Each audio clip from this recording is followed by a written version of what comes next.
The Pacific Theater, 1942 to 1945. The thick jungles of the Pacific Islands created a combat zone unlike any other. Fights often broke out at distances of less than 30 yards. In this brutal, up-close environment, the U.S. Marine Corps used a weapon that completely changed what the Japanese thought modern warfare was about, the 12-gauge pump-action shotgun. Even though there aren't many detailed records of how it was used in specific battles, we know that Winchester Model 1897 and Model 1912 shotguns were issued to Marine units across the Pacific. These guns gave the Marines a tactical edge the Japanese military had never even considered. For years, Japan had trained its army to fight Western nations.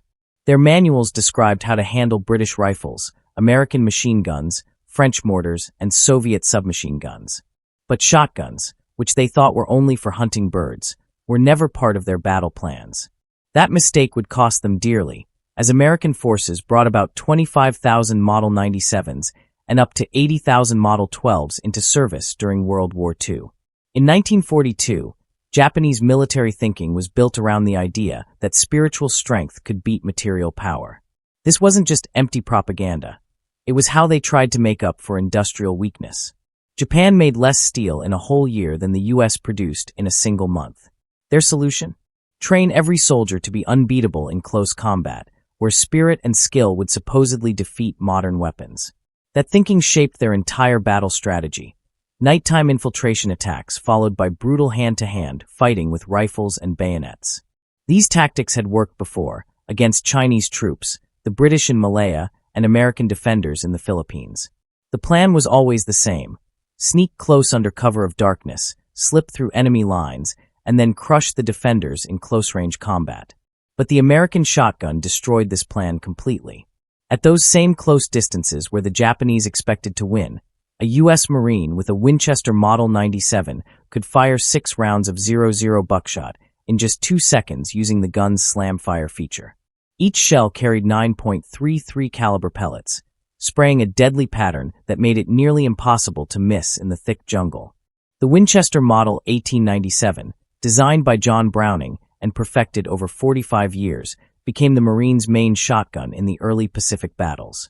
The military version had a 20-inch barrel, a vented heat shield, and a bayonet mount for the M1917 sword bayonet. But its most fearsome feature was the lack of a trigger disconnector, which meant a Marine could simply hold down the trigger and pump the gun to fire continuously, turning it into one of the most devastating close-range weapons of the war. The Model 1912, designed by Winchester engineer T.C. Johnson, was an upgrade to Browning's earlier shotgun design. It featured an internal hammer, which made it safer by preventing accidental misfires. By 1943, the Model 12 had mostly replaced the older Model 97 in Marine units, although both shotguns were still used throughout the war.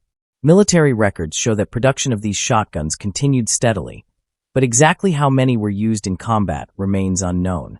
Just as important as the guns themselves was the ammunition they fired. The standard .000 buckshot shell contained 9 pellets, each about 8.38 millimeters wide and weighing around 54 grains. At 10 yards, the shot spread to about 10 inches, at 20 yards, 20 inches, and at 30 yards, around 30 inches, nearly a perfect 1-inch per yard pattern. In the dense jungles of the Pacific, where you could rarely see farther than 30 yards, this wide spread made aiming far easier. A huge advantage when visibility was poor and enemies could appear suddenly through the trees. The Guadalcanal Campaign, August 1942 to February 1943, was the first major U.S. offensive in the Pacific. Marines of the 1st Division landed with a mix of weapons, including some shotguns, though official records don't list exactly how many were used. During the Battle of the Tenere River, actually Alligator Creek, on August 21, 1942, Colonel Kayaneo Ichiki's 917-man Japanese force was almost completely wiped out, with 789 killed. While this battle is one of the best known of the Pacific War, most reports credit the destruction of the Japanese troops to Browning M1917 water-cooled machine guns and 37mm anti-tank guns firing canister shells. Shotguns were mentioned only briefly. Throughout the Guadalcanal Campaign, Marines mainly used shotguns for jungle patrols and perimeter defense. Photos from the time show point men, the soldiers walking at the front of patrols, carrying Winchester shotguns, ready to respond instantly to an ambush in the thick jungle. However, after-action reports focused mostly on machine guns, rifles, and artillery as the key weapons that shaped the outcome of the battles. The jungle conditions of Guadalcanal created major challenges for all weapons, but especially for shotguns, which, while powerful up close, struggled in the humid, muddy, and rain-soaked environment of the island. The standard paper shotgun shells used early in the Pacific Campaign had a serious flaw. They absorbed moisture in the jungle's humid air. Once wet, the shells would swell so badly they couldn't even be chambered. This problem plagued Marines throughout the Pacific until the military finally switched to brass-cased shells. The humidity on the Pacific Islands was brutal, often near 100%. Standard commercial shells, made with paper hulls, soaked up moisture like sponges. Cartridges that fit perfectly in dry conditions would jam or refuse to load after just a short time in the tropics. Some Marines reported that their shells had swollen so much, they actually had to hammer them into the chamber, something obviously impossible in the middle of a firefight. This crisis lasted until March 29, 1945, when the U.S. military officially adopted the all-brass M19 shotgun shell, officially called the Shell, Shotgun, Brass, 12-gauge, 00 Buck M19. These new moisture-proof brass cases finally made the shotgun reliable again, though they arrived too late to make a major impact before the war ended. That's also why many Pacific veterans rarely mentioned shotguns in their memoirs. For most of the war, bad ammunition made them nearly useless. To standardize their use, the U.S. military published Technical Manual TM 9-285 on September 21, 1942. It covered all the major combat shotguns of the war: the Winchester models 97 and 12, Remington Model 11, Stevens Models 520 and 620, and the Ithaca Model 37. Marine shotgun training took place at Camp Pendleton, California, Camp Lejeune, North Carolina, and Parris Island, South Carolina. The training focused on specific combat situations: guarding patrol points, quick reaction in night defense, clearing caves and bunkers, and handling prisoners. Marines were also taught how to use the Model 97's slam fire feature, which allowed rapid fire by holding down the trigger and pumping the action, though instructors warned not to overuse it, since it quickly overheated barrels and burned through ammo. By 1943, Marine Corps organization tables, specifically E-100, allowed for 306 shotguns per division. These were mainly issued to military police units, pioneer battalions, and selected rifle squads for special tasks. That meant that while shotguns were present in nearly every major Marine operation, they still made up less than 2% of all small arms. One of the more surprising historical details is what didn't happen. Japan never protested the American use of shotguns. This stood in sharp contrast to Germany's reaction in World War I, when in September 1918, the Germans filed a formal complaint claiming shotguns violated the Hague Convention and caused unnecessary suffering. They even threatened to execute captured U.S. soldiers found carrying them. But the Japanese never raised any such protest. Documents captured during and after the war show no mention of shotguns as a special threat. Japanese training materials focused instead on countering machine guns, artillery, and flamethrowers, but never considered the shotgun important enough to deserve specific countermeasures. This lack of Japanese records suggests that, while individual soldiers definitely faced shotgun fire, the weapon never made a big enough impact to attract official attention. After the war, when Japanese officers were questioned, none of them mentioned shotguns as a serious problem. Instead, they talked about America's superior equipment, overwhelming firepower, and effective combined arms tactics. But shotguns never came up. That silence is striking, especially when compared to the detailed Japanese reports about flamethrowers, which did force them to change tactics. From 1942 to 1945, during the New Guinea campaign, both U.S. Army and Marine units fought in some of the toughest terrain of the entire war. The 32nd and 41st Infantry Divisions requested shotguns after hearing how the Marines had used them at Guadalcanal. On paper, New Guinea's thick jungle, where visibility was often just a few yards, seemed like the perfect place for shotguns. But in reality, the same ammunition problems that caused trouble on Guadalcanal were even worse in New Guinea's wet, tropical highlands. The constant rain, river crossings, and extreme humidity made the paper-hulled shells almost useless. Many units that had asked for shotguns ended up leaving them behind and relied instead on M1 Garands, Thompson submachine guns, and Browning automatic rifles. The Army's experience in New Guinea showed that weapons that looked effective on paper didn't always work in the field. Shotguns performed well in training and controlled conditions, but the harsh, muddy, rain-soaked jungles exposed serious weaknesses. Problems that wouldn't be fixed until brass-cased ammo finally arrived in 1945. As the war went on, Marine units developed specific tactics for using shotguns effectively.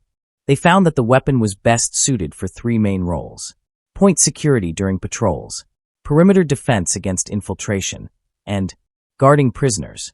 On jungle patrols, the point man, the lead scout, often carried a shotgun. His job was to react instantly to ambushes with devastating close-range firepower. The buckshot spread could hit several targets at once, giving the patrol time to move and respond while the point man kept the enemy pinned down. This tactic required training, coordination, and a lot of trust, since the shotgunner was often far ahead of support. Shotguns were also key in nighttime perimeter defense. Marines placed them at likely infiltration points, where the wide shot spread helped compensate for poor visibility. The distinct sound of a pump-action shotgun being cycled became a psychological weapon of its own, a warning the enemy could easily recognize. Still, with only a few rounds per magazine, shotgun users needed immediate rifle support once a firefight started. When U.S. forces returned to the Philippines in October 1944, the 6th Army requested a large number of shotguns for urban combat, especially in Manila. However, the Marines played only a small ground role there, focusing mostly on artillery and air support. The 37th Infantry Division, which did most of the fighting in Manila, used shotguns during house-to-house combat. But official reports show that flamethrowers and demolition charges were the real game-changers against fortified Japanese positions. Even so, the urban battles of Manila showed both the strengths and limits of the shotgun. In room-clearing operations, it delivered devastating firepower at close range, proving that, in the right situation, this old-fashioned weapon could still be one of the deadliest tools on the battlefield. However, the Japanese defenders quickly adapted. They learned to barricade themselves deep inside bunkers and caves, making it nearly impossible for Marines to get close enough for shotguns to be effective. As a result, the shotgun worked best in sudden encounters or ambushes, not in large-scale assaults. During the February 1945 invasion of Iwo Jima, 3 Marine divisions were authorized to carry a total of 918 shotguns. But the island's volcanic ash, tunnel networks, and heavily fortified defenses created conditions where shotguns played only a minor role. The famous flag raising on Mount Suribachi came only after flamethrower and demolition teams cleared the Japanese strongholds, not shotgun assaults. On Iwo Jima, Marines relied heavily on flamethrowers, especially flame tanks, to root out defenders hiding deep inside the caves. The M2-2 flamethrower could shoot burning fuel up to 40 yards, far beyond the reach of any shotgun. Out of the 26,000 American casualties on Iwo Jima, none were linked to a lack of shotgun firepower or failures in shotgun tactics. By the time the new M19 brass shotgun shells arrived in late March 1945, the battle was already over. Marines had fought the entire campaign using paper shells that swelled in the humidity, limiting the shotgun's effectiveness during one of the toughest battles of the war. The next major fight, the Battle of Okinawa, June 1945, showed how much the Marines had learned from earlier campaigns. The 1st and 6th Marine Divisions now had about 612 shotguns, all using the new, reliable brass ammunition. But the terrain and enemy strategy again worked against close-range weapons. Okinawa's battlefields were open and exposed, and the Japanese 32nd Army fought from deep, layered defensive lines rather than launching the desperate banzai charges seen earlier in the war. Their positions, especially along the Shuri Line, were so well fortified that U.S. troops often fought at longer ranges. In these conditions, Marines relied on tank infantry coordination, with flamethrower tanks providing close fire support. Shotguns did appear in the final stages of assaults, when squads moved into clear bunkers or caves that had already been taken. They were also used by military police to help control the massive movement of civilians during the campaign. Still, these uses made up only a small part of the overall battle effort. Despite the huge amount of documentation about World War II, first-hand stories about shotgun combat are rare. The Library of Congress Veterans History Project holds thousands of Pacific War interviews, yet mentions of shotguns are almost non-existent. Similarly, the National Museum of the Pacific War, with more than 4,000 oral histories, contains very few detailed shotgun accounts. Even some of the most famous Marine memoirs, like Eugene Sledge's With the Old Breed, which covers Peleliu and Okinawa, and Robert Leckey's Helmet for My Pillow about Guadalcanal, make no mention of shotguns at all. These omissions tell an important story. While shotguns were present on nearly every battlefield, they were not central to the Marine combat experience. Veterans later described them as useful in certain moments, especially for night patrols or jungle ambushes, but agreed that rifles, machine guns, and mortars were the weapons that truly decided the battles. That view matches the official record. Throughout the Pacific War, shotguns made up less than 2% of a Marine division's small arms, a reminder that even a powerful weapon can play only a supporting role in the massive machinery of modern war. Small Blue Diamond revised version, documentary narration style. American industry produced vast numbers of military shotguns during World War II. Winchester alone manufactured approximately 25,000 Model 1897s and between 60,000 to 80,000 Model 12s for military contracts. Additional thousands rolled off assembly lines at Remington, Stevens, and Ithaca.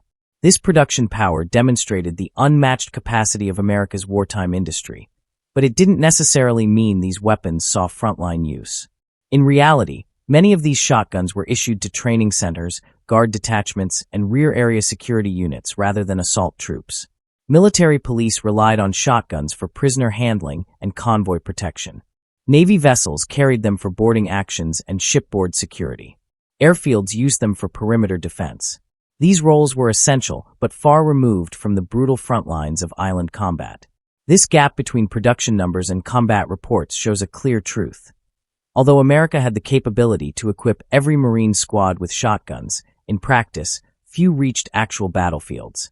Ammunition problems, tactical limitations, and command doctrine confined them mostly to secondary roles. The shotgun served as a specialized tool, not a standard combat weapon. To understand this in context, comparison with other weapons is revealing.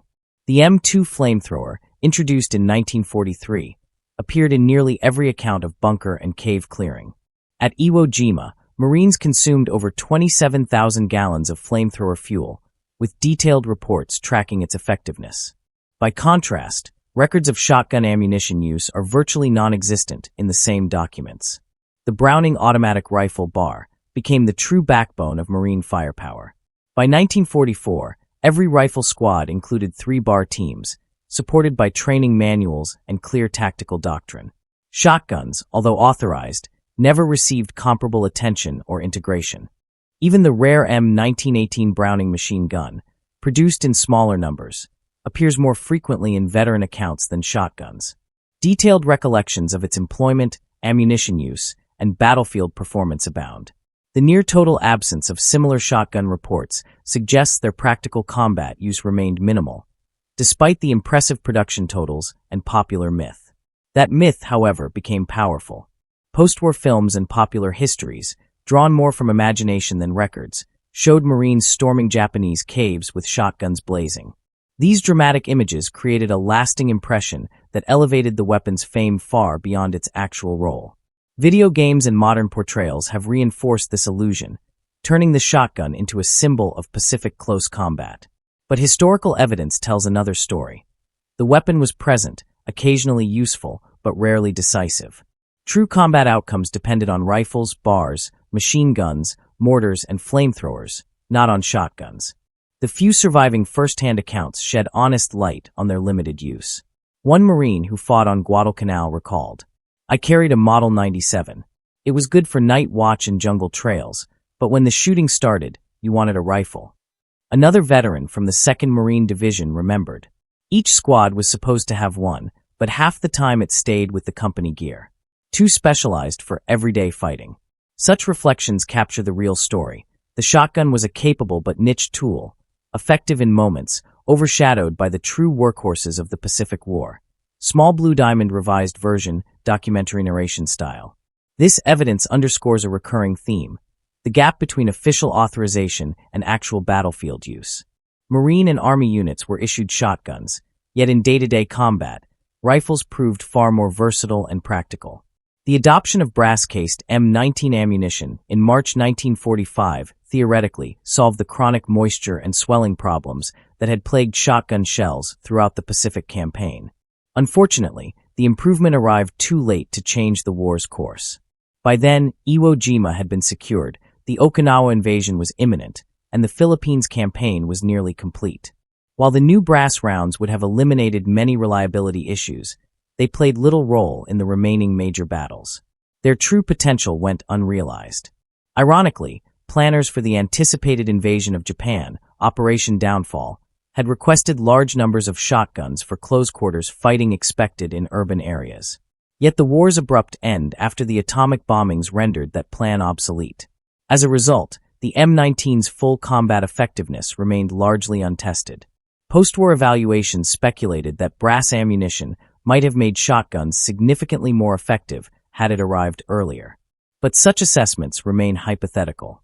The historical record is clear. For most of the Pacific War, shotgun performance was hampered by unreliable paper shells and limited tactical utility. One revealing indicator of the shotgun's limited influence is the absence of any Japanese countermeasures.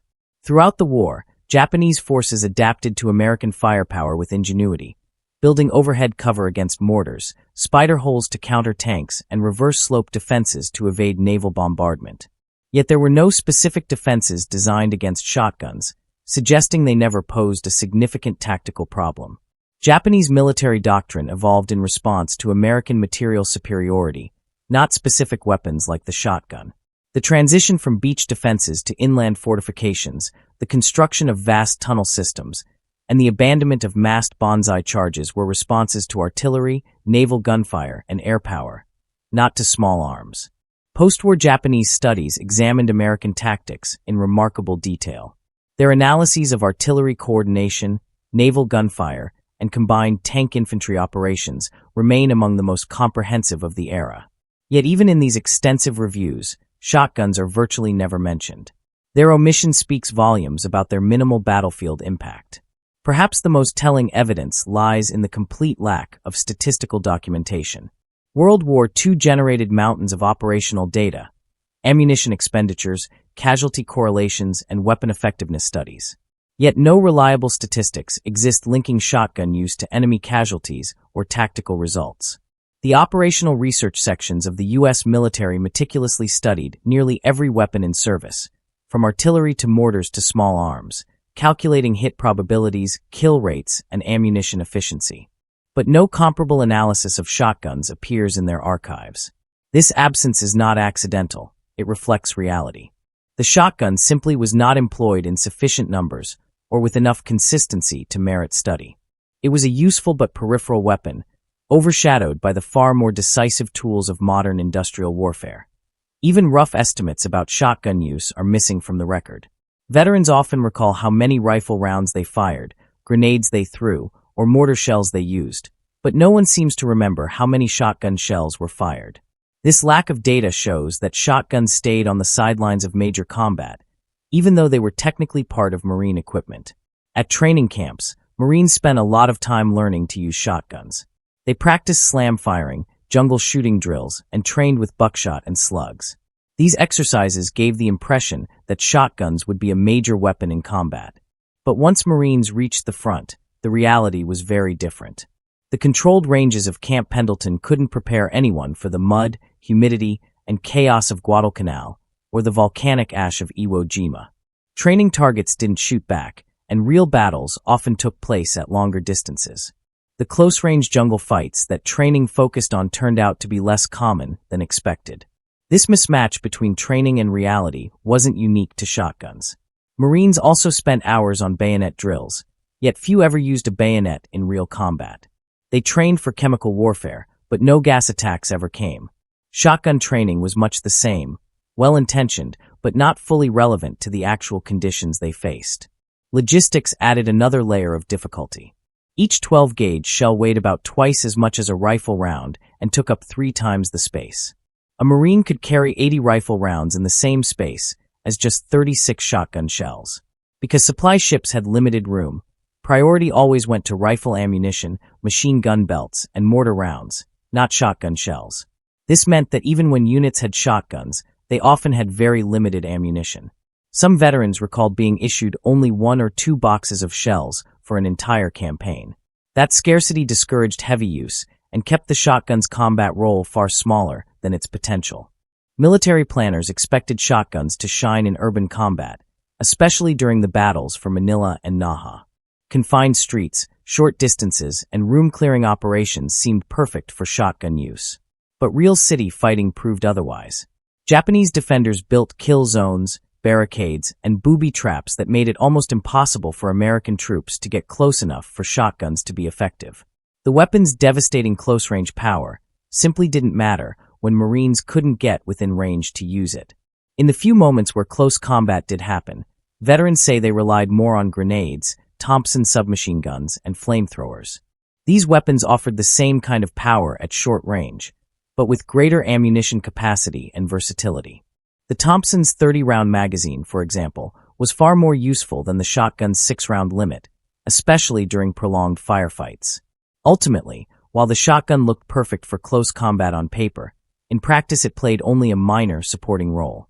Its presence in Marine units never translated into the kind of battlefield impact military planners had imagined. Despite their limited real-world impact, shotguns achieved an outsized place in American military legend. The image of a Marine storming Japanese positions with a trench gun became iconic, even though it was more myth than reality. In popular memory, the shotgun came to symbolize American ingenuity and practicality. The idea of turning a simple hunting weapon into a battlefield tool, ignoring the rigid traditions of European militaries. This story fit perfectly with how Americans saw themselves: resourceful, inventive, and unconstrained by old-world thinking. It also served wartime propaganda, reinforcing the notion that American soldiers could adapt any tool to win. The truth, however, was far more complicated. In contrast, Japanese military culture viewed rifles, machine guns, and artillery as the true symbols of military power. Shotguns simply didn't fit their concept of warfare, and they never developed tactics or training to counter them. Some later claimed this was a cultural blind spot, but the historical record shows a simpler reason. Shotguns were never used widely enough to warrant serious attention. The story of the shotgun perfectly illustrates the complex relationship between technology and doctrine. The weapon itself worked exactly as designed, devastating at close range, with a spread of buckshot that should have made it ideal for jungle fighting. But in practice, it required very specific conditions to be effective, and those conditions rarely appeared in real battles. As the Marine Corps evolved through the Pacific Campaign, the shotgun never became a fully integrated combat weapon. Instead, it remained a secondary tool, useful for certain missions, but not part of the Corps' squad firepower. This wasn't due to any flaw in the weapon's design, but because combat experience proved its limits. The contrast with more successful weapons highlights this point clearly. The Browning automatic rifle bar became the cornerstone of Marine squad tactics, with detailed doctrine built around its use. The flamethrower completely changed bunker-clearing operations and inspired extensive tactical development. Shotguns, despite their potential, never achieved that same level of integration or attention. Even military paperwork tells the same story. Supply and maintenance records reveal which weapons saw heavy use. Rifle and machine gun parts appear constantly in requisitions and repair reports, a clear sign of their frontline service. Shotgun parts, however, are rarely mentioned, suggesting they saw little action. Marine Division armorer logs reinforce this pattern. Rifles and machine guns needed constant maintenance and replacement after combat while shotguns mostly required simple cleaning from rust and storage corrosion rather than battlefield use. Ammunition records complete the picture. Marine divisions routinely requested millions of rifle rounds and hundreds of thousands of machine gun belts for each campaign. Shotgun shell requests were minimal, confirming that while the weapon was part of the arsenal, it played only a supporting, almost forgotten role in the actual fighting. Shotgun shell requests during World War II were small, and mostly for training, not combat. These supply records back up what many veterans later said. Shotguns simply weren't used much in actual fighting. Looking at other Allied nations helps put this into perspective. British and Australian troops in the Pacific rarely carried shotguns, relying instead on rifles and submachine guns for jungle warfare. They fought effectively without them, showing that shotguns weren't essential to success. Even the Soviets, who fought from the streets of Stalingrad to the fields of Kursk, never adopted combat shotguns, despite producing massive numbers of small arms.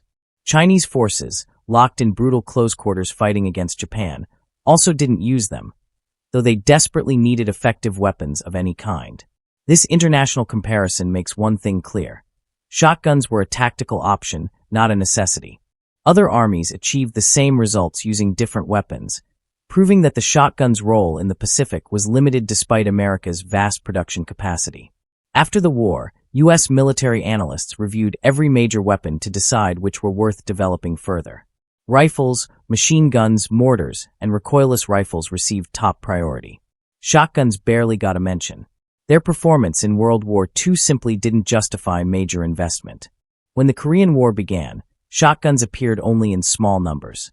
Marines preferred the M1 Garand, BAR, and M1 carbine for patrols, a clear sign that veterans of the Pacific Campaign had learned the shotgun's limits firsthand.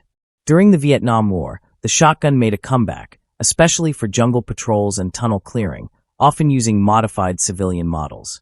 Yet even in Vietnam's close-range fighting, shotguns remained specialized tools for point men and tunnel rats, not standard-issue weapons. That pattern continues to this day.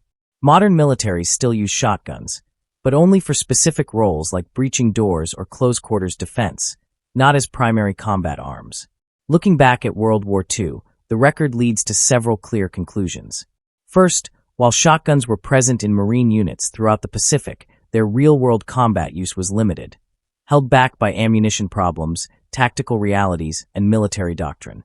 The adoption of brass shells in March 1945 finally solved the moisture issue that had plagued them from the start, but by then it was too late to make a difference. Second, the Japanese never bothered to develop specific countermeasures to American shotguns, and for good reason. Shotguns never had enough battlefield impact to deserve special attention.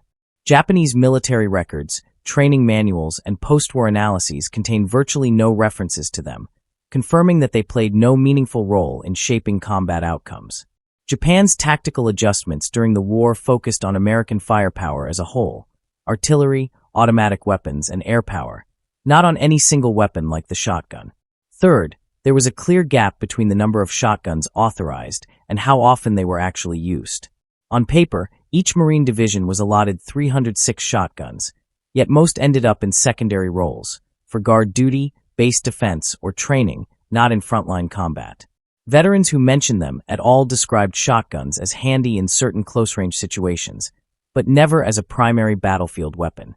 Fourth, the legend of the Pacific War shotgun has grown far beyond its historical reality.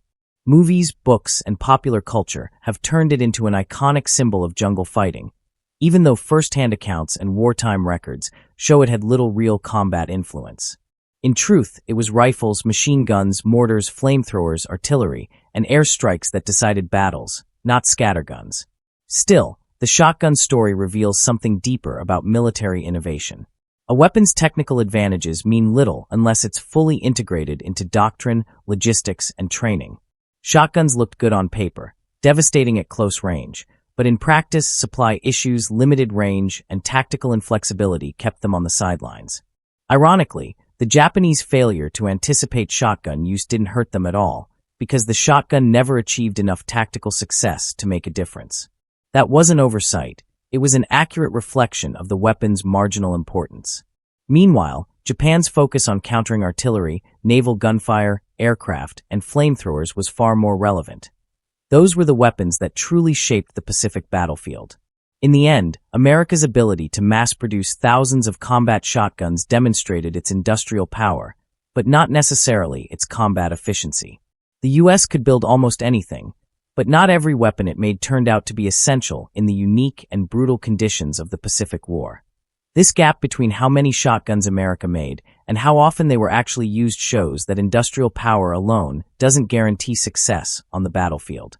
The story of Japanese troops facing American shotguns in World War II says more about wartime legend than real combat experience. Shotguns were there, and they did work well in some close-range fights, but they never became the devastating weapon that popular stories later made them out to be. Yes, Japanese soldiers were unprepared for shotguns, but that didn't really matter, because shotguns played only a small role in actual battles. Records, production reports, and unit tables all confirm that Marines had shotguns in their ranks. But the lack of detailed combat reports, few Japanese countermeasures, and minimal ammo use all show that they weren't used much in real fighting. Veterans who carried them remembered them as handy tools for special moments, not as battle-changing weapons. When brass shells were finally introduced in March 1945, solving the big problem of moisture-ruining ammo, the war was already turning in America's favor. By then, victory depended on island-hopping campaigns, massive firepower, and naval dominance, not on close-quarters shotgun fights. The Japanese military's decision to ignore shotguns wasn't a mistake. It was a smart reflection of reality. They focused their efforts on artillery, air power, and naval guns, the real forces that shaped the war's outcome. Shotguns, even though powerful up close, never made enough difference to deserve special countermeasures. Today's militaries still use shotguns, but only for special tasks, like breaching doors, riot control, or clearing tight spaces. That modern use actually fits their true World War II role far better than the exaggerated myths we often hear. The legend of the shotgun Marine storming Japanese bunkers has grown larger than the truth. It became part of America's wartime mythology, a story that highlights practicality, adaptability, and innovation. Even if history tells a more ordinary story, the image endures because it captures how Americans like to see themselves in war, resourceful, fearless, and inventive. To really understand how shotguns were used in the Pacific War, we have to separate fact from legend. The weapons were definitely there, issued, authorized, and sometimes effective, but they never became the game-changing battlefield tools that popular war stories make them out to be. Japanese soldiers might not have expected American Marines to come at them with 12-gauge shotguns, but that surprise didn't change the outcome of battles won by America's overwhelming firepower, logistics, and combined arms tactics. The real story is less dramatic, but far more accurate.